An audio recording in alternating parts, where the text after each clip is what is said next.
Welcome to Within You, a podcast that explores the unknown, the liminal space, as we all navigate between what's now and what is going to be next. Yo soy Vivian Carrasco. I am a wisdom teacher, a mindset mentor, and I call myself a transformational guide. And I'm very proud to be based in Funky Town, which is Fort Worth, Texas. In this episode, I really wanted to explore the idea of freedom. You know, July in the United States, there's a lot of talk around freedom. And this year in 2020, that word and what that means has just been swimming around in my head in a very, very different way. And so I thought that I'd maybe take a different approach than you might have heard of it before. And if you have heard of it this way, then sorry, maybe you'll learn something a little bit different or see something in a different way, which is always important, right? Is a new perspective. So I was thinking about how we have the freedom to feel good, even if or even when. Because the way that we personally experience the world is a pattern that our brain has memorized.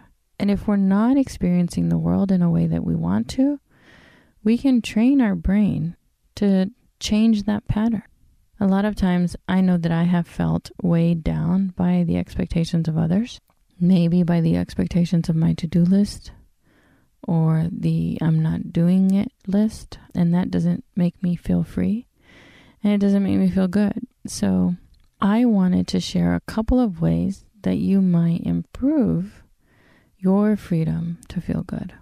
And it all takes work. These might be simple, but they're not easy. One that I use pretty often with my clients is to take note of their self-talk. It's something that you might not recognize as it's happening over the moment. So you can journal, you can text, you can make voice notes, but start to annotate. How is it that I speak to myself?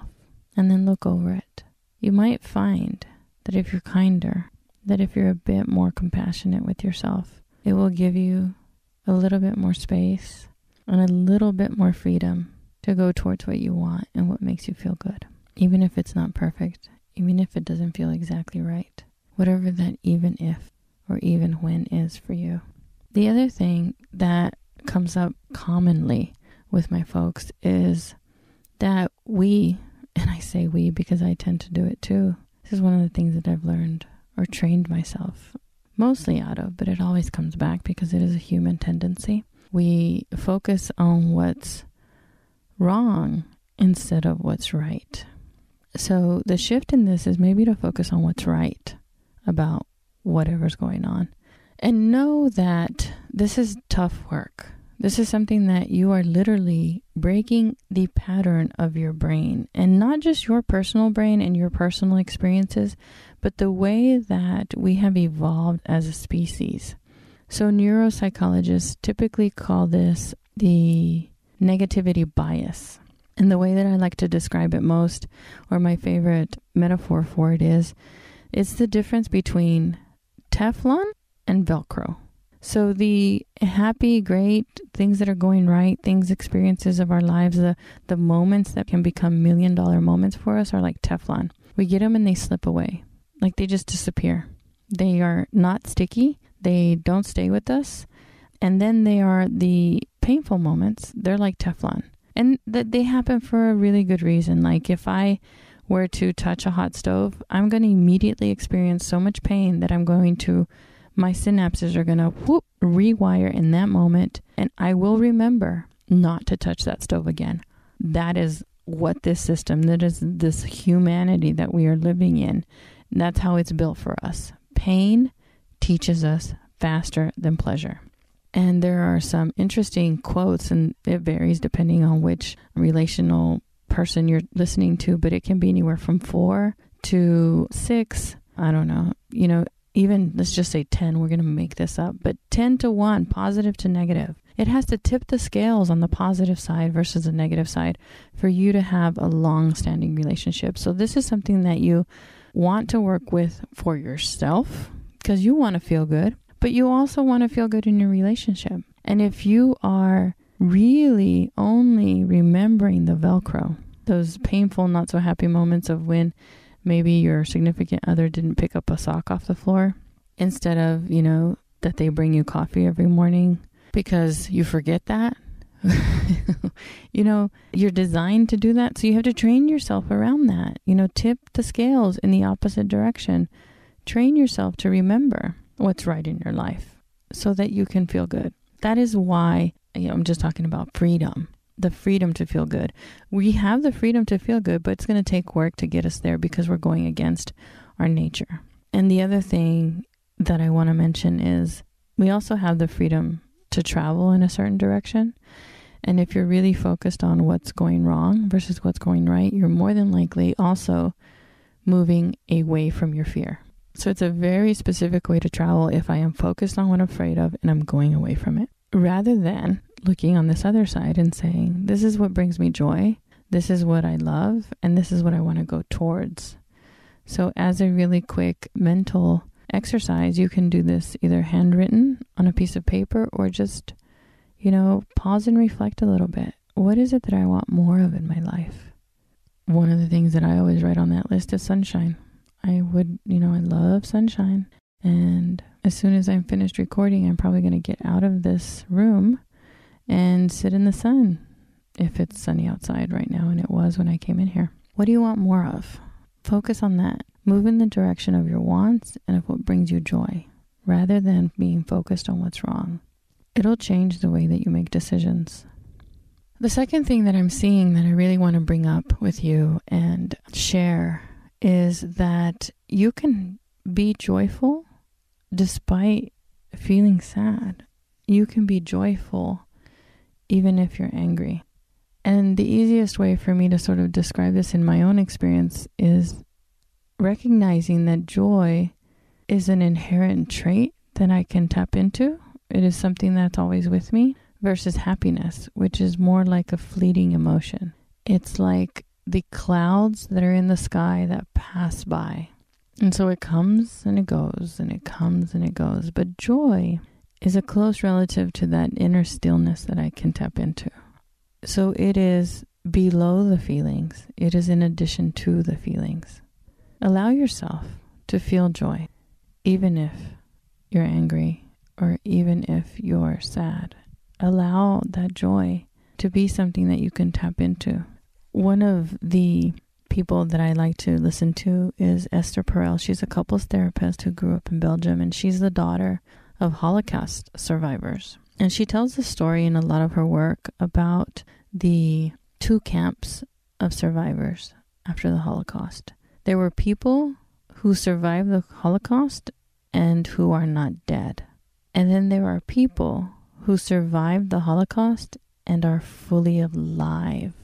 They both experienced the same tragedy and the same trauma, but they came out of it living their life in a different way. It's what she describes as the difference between, and I'm not sure if these are her exact words, but it's the difference between surviving and thriving. So I can imagine myself at a time when David was deployed and he was in war, literally getting gunfire. And I could have said to myself, we will, as a family, we weren't there with him, obviously. We're going to sit and mourn and worry and not live until we know that he's safe. And there was a lot of worrying, but we kept on with our lives. And we're very happy to welcome him home every time he came home. But it's that kind of thing. I imagine that during this pandemic, this global experience of chaos and sort of unrest around our lifestyles and our routines, we can sit and wait until it's all back to, in quotes, normal, or we can begin to design what the experience of our life and how we want to live is. This, hopefully, no matter how tough it is, brings you back around to what matters to you, what's important to you, and how you want to live moving forward. That's my hope, is that we will get through this and we will be more alive. Because the way that we experience, the way that we personally experience our world is a pattern that our brain has memorized. And our brain memorizes things because it's trying to save energy. It would not be feasible for us to wake up every morning and have to learn how to walk and talk and, how to go to the toilet and the toothbrush with our eyes closed. These are things that we do routinely so our body remembers them. The way that we personally experience our world is the same way. Lately I really had a lot of fun thinking about the word world and the way it's used in scripture and in poetry and in other contexts. And I used to think of world as literally another physical earth, like leaving physical earth and going to another round world. But in reality, what I see it as now, I feel like my perspective has grown up a little bit, is the way that my mind sees something opens a new world of experience for me. Which is why when I first went through my transformation, my dark years, this evolution of who I am as a being, I used to say to people, nothing's changed. Like on the outside, nothing's changed. I'm the same person. I wear the same clothes. I do the same work. I have the same basic routine. Everything about my world is different. Everything about how I experience living has changed.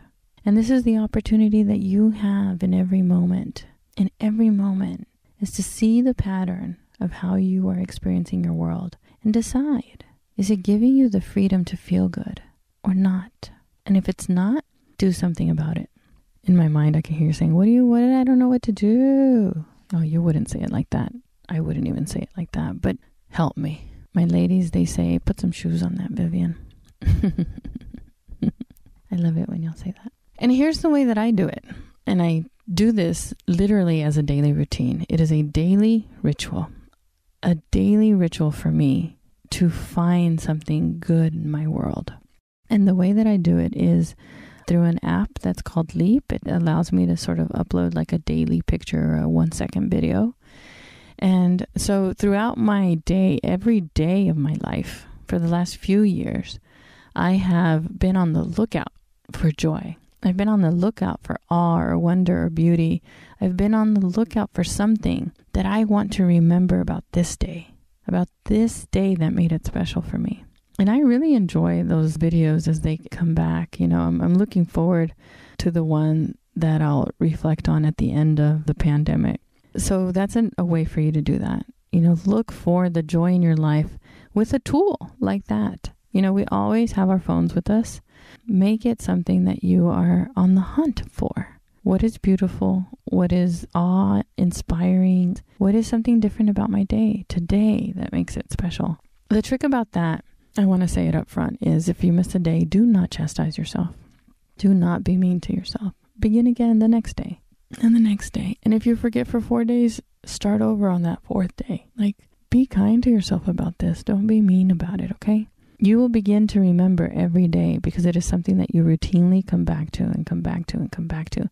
And it may become as non-thinking as brushing your teeth, that you are looking for these joyful moments in your day, and it changes the way that you live. It changes the things that you see. It changes the decisions that you make because you see all of that richness. You have the freedom to feel good, even when or even if. Another way to do this is for you to see a surprise as a moment of novelty. And when you're surprised by anything, like, take advantage of that novelty, because this is when your brain is primed for learning something new. It's an opportunity. It's something that you really want to take advantage of. You've been interrupted. Your pattern has been interrupted. So use it as a building block, because this is how we change. We have a pattern interrupt, and it gives us space. It gives us an opportunity to learn something new. So any new moment is novelty, and that is super helpful for our brain plasticity, for the brain's ability to change throughout our lives. When I first learned that, I thought that was super cool. I will always be growing in my brain and learning. Hopefully, my waist will not be growing alongside with my brain. True story. Goals, right? I don't want my waist to grow beyond where it is now, during the pandemic 20 or whatever it is. But our brain can grow and evolve and just get, better because it has brain plasticity. So that's another way for you to do this, to have the freedom to feel good even when or even if. Remember that this practice takes time, lots of time, and it's not something that you typically are just done with and it's over. You might shift in the way that you practice this, in the way that you allow your brain to see novelty or to experience more joy or to have more freedom to feel good. I mean, this is just something that continuously deepens, enriches, and just we get better at it. Like the capacity for this is like, my hands right now are like as big as they can be. Like the capacity is so big that it's so big. We can't fill it up. You will just get more alive and more alive and more alive. Within reason, obviously. There are cycles to being human, and there's sleeping and there's resting and there's ups and there's downs. But those highs get high. Like just from experiencing your life, just from sharing a smile with someone, watching a sunrise, finding a new flower, the things in your life that are routine, that are part of your day, are opportunities that we're missing to feel good. This is the freedom that we have in our daily living. So those are the little experiments that I wanted to offer you today about feeling good and developing the freedom to feel good, even when things suck. And even if you're mad or angry or sad or whatever feeling is moving through you in the moment. It's faster for us to learn from pain, but if we stick to it drip by drip, we can choose to change ourselves through delight and through joy and through awe. So I want to encourage you to take the time to work through this. It is so worth you investing in yourself. It is so worth you taking the time to practice this. I'm just flipping. Oh, I have another practice for you. So awareness emerges gradually and grows. That's the big note on the top of my page. It grows infinitely, but it emerges gradually, which is why this is daily. This is drip by drip. This is a continuous thing that you will do throughout your life. Another way for you to, if you're asking yourself or you're telling yourself, I don't know what brings me joy. I don't know the distinction between that and, pizza love or whatever it is. What is it? I wanted to offer you some reflective questions that may create a slight crack in your awareness and offer you a new realization or maybe a possibility. And begin with just that basic question, what brings me joy? What meaningful experience have I had that really brought a smile to my heart? And then I invite you to write that down. Write that experience down in every single detail that you remember. Handwrite it rather than type it. Handwrite it because it has shown to sort of move the synapses in your brain faster than typing does. This embodied movement of moving that meaningful experience from your memory to a piece of paper. And then once you've done that, once you've found an experience that brought you joy and you've relived it in every absolute detail that you can remember on a piece of paper, then sit back and immerse yourself in that experience and relive it.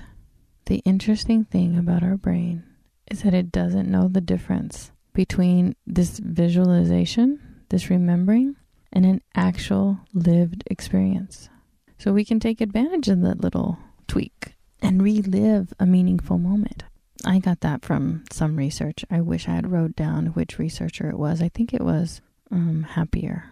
If I recall who wrote that or what research study it came from, I will add it to the show notes for you to kind of bump on. And if you're really curious about it, I invite you to send me an email at vivian@viviancarrasco.com.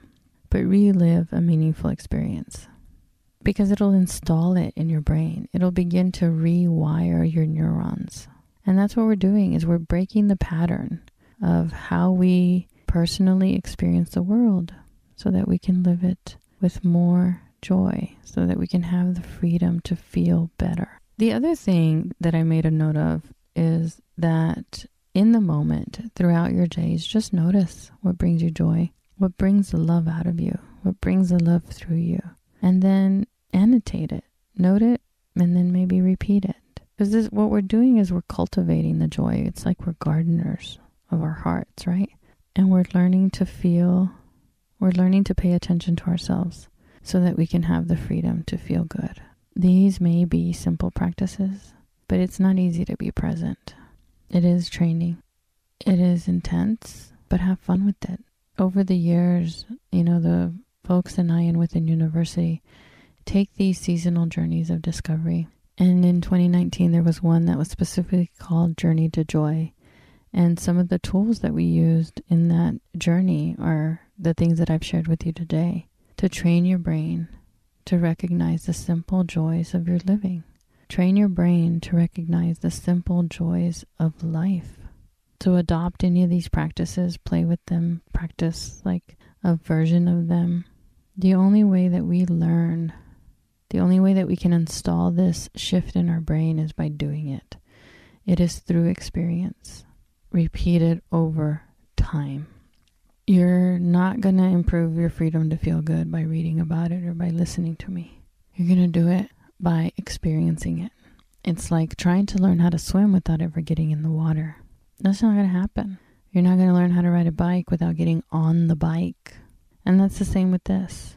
I want you to build more joy into your life. I want you to enliven your living. I want you to have the freedom to feel good. And it's ever expansive. It can be even better than it is now. No one's saying it's not good, but it could be better. And not in a bad way, like you made a bad decision, but like, I gotta work on this. This is like a part of my journal. I don't know. Feeling good takes work. Remember the good moments of your life. Install the beauty and the awe and the wonder of your daily living, so you'll see more of it. It's been my pleasure to sit with you these few minutes and talk about this. If you want to have a dialogue, feel free to reach out to me on any of the social networks, or not any of them really. I'm not a big Twitter person. My Instagram is actually my personal Instagram, and it is public, so feel free to follow me there. But share with me how you're increasing your joy. What are the things in your life that make you feel good? If you share a beautiful picture, a rising sun, a smile from a child, whatever it is, and you're posting that, feel free to tag me so that I can see it too. I want to see you feeling good, having joy, even if and even when, because it is a tough time. I hope this episode has helped you learn how to change or how to become the person that you want to be. Diving deeper into my work is possible by visiting my website at viviancarrasco.com. I'm really encouraging you not to stay stuck and frustrated. You have an open invitation to come and learn with us in community and within university. Check us out at withinuniversity.com. If getting into a group is kind of scary for you and that's not something that you're really interested in, I do have a couple of opportunities for one-to-one work. But you don't need me and you don't need this community. You just need a community. You need a person to dive into this with you. You can journal these things and you can do your own work one-on-one, you and your journals, right? Handwriting them. But when you bring in another human, it emerges faster. So if you want to speed up your process, if you want to see not more results, but faster reflections, you do that in community. So if my community isn't right for you, then another one I'm sure is. Whatever community you're doing this in, it can be one other person. So if you're at your journal stage, find one person you trust. And then maybe find a group that you can grow with. Because we're humans, and part of being human is recognizing that we grow in tribes, that we feel safe in community. And so building your community around you is important. It really is. Thank you for joining me today. I'm really open to your feedback on this episode and on any of the episodes that you might have listened to. I wish you peace in all ways.